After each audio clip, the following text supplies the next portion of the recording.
Welcome back. A claim of a hostile work environment and strict rules for R. Kelly's girlfriends. Those were the topics of discussion at a sex trafficking and racketeering trial.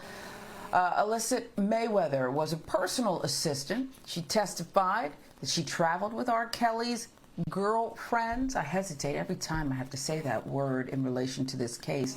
But she traveled with them on tour. She said he had strict rules and that the girls were not allowed to interact with men, even if it was a cashier. You know, they were buying something. Under cross-examination, she said she didn't see the singer with underage girls, which is difficult to believe, or witness any abuse. But another former employee named Nicholas Williams testified Kelley always seemed to be around young girls. Williams said Kelley was always angry, liked to yell, and he quit because it was just a hostile work environment. So a lot to unpack once again this morning.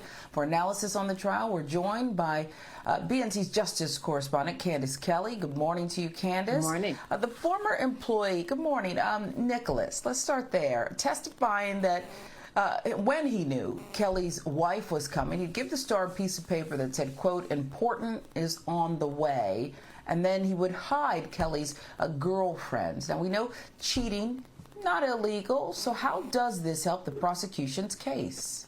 Well, you know, it helps the prosecution by putting R. Kelly in a position where he is managing everything that's going on, whether he's managing how to move girlfriends around, whether he's managing where they should be sleeping, where they can't sleep, when they can and cannot eat. What we are getting to with the prosecution is creating a picture where R. Kelly is the one in charge. And this points to this whole idea that if he's in charge, if he's docking pay when people don't do what he says they are supposed to do, then this definitely becomes a problem where you have people working in an effort to do something for R. Kelly. And that's what the prosecution wants to set up. They want to put him in charge. They want to put him in a position where he is telling people what to do, so that they can see him in this light, that he is this person that tells people what to do and how things should unfold. So when my wife is coming, I want that notification so I can hide my girlfriend. So this is good and strong for the prosecution. Yeah, at some point, Candace, and maybe not this morning, but we do need to talk more about the wife. We've heard very little about the wife and whether she'll factor into this testimony and the like. But the jury also heard about text messages. They were revealing, to say the least. But how damning are they? I think that they were very damning because of the fact that you have someone who's on R. Kelly's team saying, listen, in these text messages, as she read them, I think that these girls' eyes look puffy. These girls look hurt. Why did this girl sleep on the tour bus? This is someone who should be 18-year-old somewhere, you know, being in high school. Why is she here?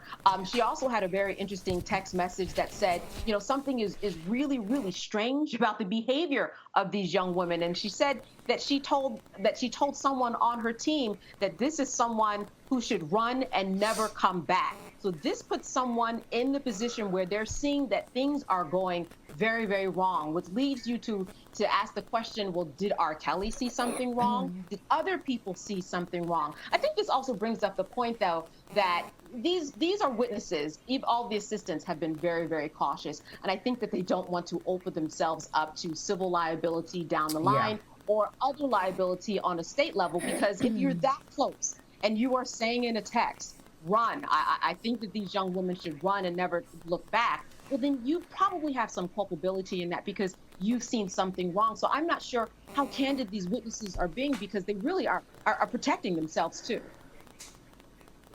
Yeah, they are. You know, it's that old saying, Candace, it takes a village to raise a child.